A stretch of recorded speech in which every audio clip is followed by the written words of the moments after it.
I don't know about you guys, but I have been rather depressed as of late. And really, it is my own fault because I am guilty of reading those trade rags. And I know I shouldn't because they're full of terrible headlines.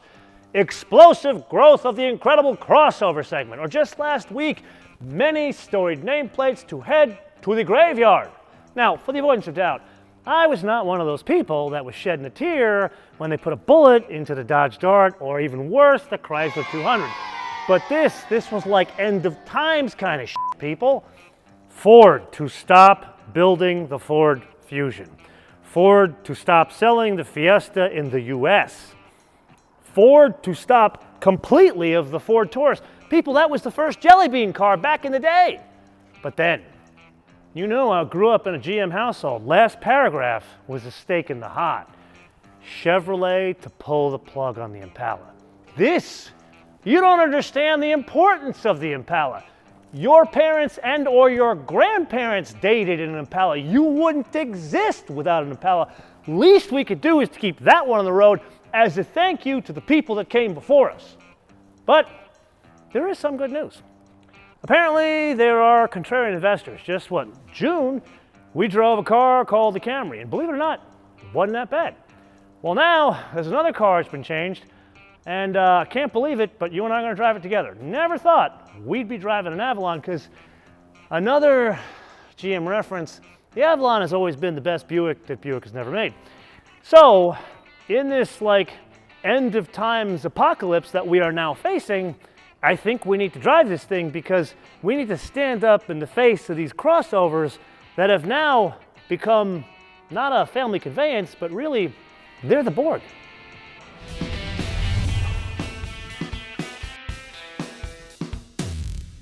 Okay, so why don't you and I go out for a morning drive in a Toyota Avalon. Never thought I'd share that one with you, but here we go. Let's put our foot into it, come around a turn here, and the thing you notice immediately, especially as you're pulling yourself around turns like this, and most people that drive these things never will, there's power. We talked about in the tech review 301 horsepower, but you got to dig deep for it. It comes up high in the power band, so it's not like those ridiculous cars we've been driving as of late with 603 horsepower.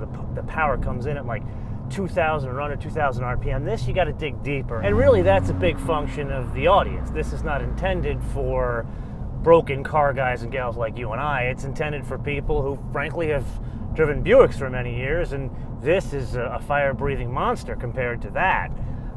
Now, let's try something a bit different. It has a sport mode. And in the sport mode, actually, let's go right to Sport Plus. And a couple of things change. Number one, it gets a bit more throttle mapping. So let's put our foot into it coming around this turn here.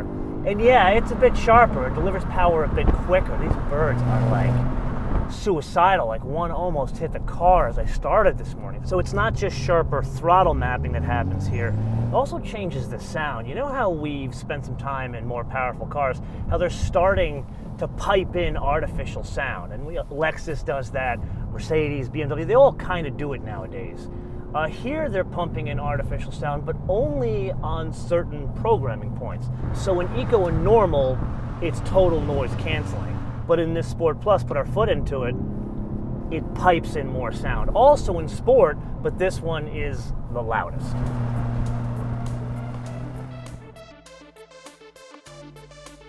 So you and I need to stop for a minute and talk about this TNGA business. Toyota New Global Architecture. And I know I have droned on and on and on about these shared platforms amongst disparate vehicle types from multinational car companies like Volkswagen, Volvo, Rolls-Royce, hell, even Porsche and Bentley are getting into the game. But here I was confused because this shoot wasn't just the Avalon, it was the Avalon and the Corolla hatchback, which, if you couldn't tell, the Avalon's this big and the Corolla is this big. And I don't know how they're based on the same platform. So I went and I found the chief engineer of the Corolla. Then I found the chief engineer of the Avalon. I got them both into the same room. I'm like, guys, this doesn't make any sense. Well, they finally admitted something. This TNGA business, it turns out it's not shared hardpoints like MQB. It's an approach, it's an ethos to building a platform of a car. not so much the parts themselves. So there are different TNGAs. Like the Camry and the Prius have their own TNGA. The Corolla hatchback, that's GA-C, and then the Avalon you and I are driving today is TNGA-K, although to a German speaker that's very confusing because the K would stand for Kurz, which is short, and the car is long. Maybe they should fix that. But the point is, TNGA is not the same as everything else. Get it? Okay, as we get just beyond suburban San Diego, let's go back into normal mode. And let's try some turns in an Avalon. Not a couch. And it's a lean. It's not a squat. It's not a dive. In other words, the engineers have controlled the movement of the weight of the vehicle. Impressive when you consider the purpose of this car. Now let's go into this sport mode. Push it a little bit harder. This is like the middle mode. Throttle mapping changes as well. Come around here. Please don't try this at home. And the lean kind of goes away and you get a little bit of squat in the back. So obviously those dampers are doing their job in managing weight a bit better. But now we get to the sharper turn. Let's go into Sport Plus. Come around here. Still squat, but I feel more confident. That's the big difference here. Like, depending on how much of a Buick aficionado you have been over the years, this is what a Buick T-Type should have been back in the day. Okay, so let's make this our last crazy turn, put this aside, and focus on what does this mean? Where does the rubber really meet the road for these changes? And this is where I'm surprised, because it shows the length that the engineers went to change this thing. And I'd like to point out the engineers that worked on this are engineers in Detroit, Michigan, not anywhere else. So the car's been tuned for America. And yes, it kind of works out here. Is it an AMG GTC? No. But it actually doesn't embarrass itself. But really where this pays dividends is when you're driving it around town, when you're driving it over broken pavement, railroad tracks, that kind of stuff, where things aren't perfect. This is far more composed than any like base Charger, LaCrosse, or even a base Maxima. That's what this thing has now done. It's gone from being down here on the driving dynamic spectrum to going up here and almost getting out of what you think of as the nicest Buick that Buick never made. So you guys know I like party tricks, so they usually involve either design and or technology. This one is neither. This falls under the heading of pilfering ideas from the past, specifically from classic cars. Do you remember the second generation Thunderbird, how they had those animated taillights? Well, with the help of my lovely assistant Julia, we are going to switch on the turn signals here. Animation on a turn signal in a Toyota. Now, I know that current Ford Mustangs have this as well. However, Toyota can't just pilfer something from Ford. They got to kind of make it their own. So let's check out the front. And while we go there, let's say hello to my lovely assistant Julia. She's cool. She rides motorcycles. And then we see the front turn signal. Same sort of animation, right? But it's not just animated turn signals. It's like laser beam headlights. People, laser beams. So we got animation, laser beams. Oh, and we got Julia too. Okay, so you guys are most likely seeing this before the Corolla hatchback episode, but just in case you're not, once again I got Julia driving us. She's the cool motorcycle friend of mine. Frankly, she's cooler than me because she rides Ducatis in Portugal while I drive Toyotas. But she decided to join me here and she's driving us in this fancy dancy car in the back seat here. And this, it's kind of like a limousine back here. That is where I would sit. So that's 6-footer right there, and there is plenty of room back here. Then there's an armrest. You know, there really isn't a lot to talk about here in terms of like what you can see, because I never like to tell you guys what you can see, but there are things that you can't see that I will tell you about. For example, remember we talked about in the tech review that CarPlay is now fitted as standard finally to Toyota. It took them long enough, but then again, I am the one that actually made sure they did that. There are not 1, but 5 USB ports in this thing. Count them 5. So there's 2 in the front, for each person to charge, 2 in the back for each person to charge, and then the 1 for the CarPlay. So that means I can charge my phone back here, although this does not control the CarPlay, or you can't run your music through your phone in the back, which I think Nissan does that. Anyway, we can store this not here, but there is a place specifically for your smartphone back here in the armrest. Neat little trick. I think the only thing they need is one of those panoramic sunroofs so everybody can share the wonderful San Diego sunlight instead of Julia soaking up all the sunlight for me here.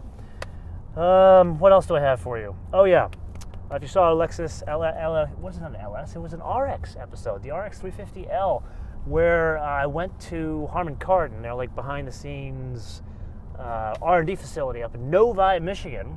I showed you some of the details of the different cars that they put stereos in. Well, this one has the JBL derivation of it, and it's something like a gazillion watts, like they were talking about it this morning in the presentation.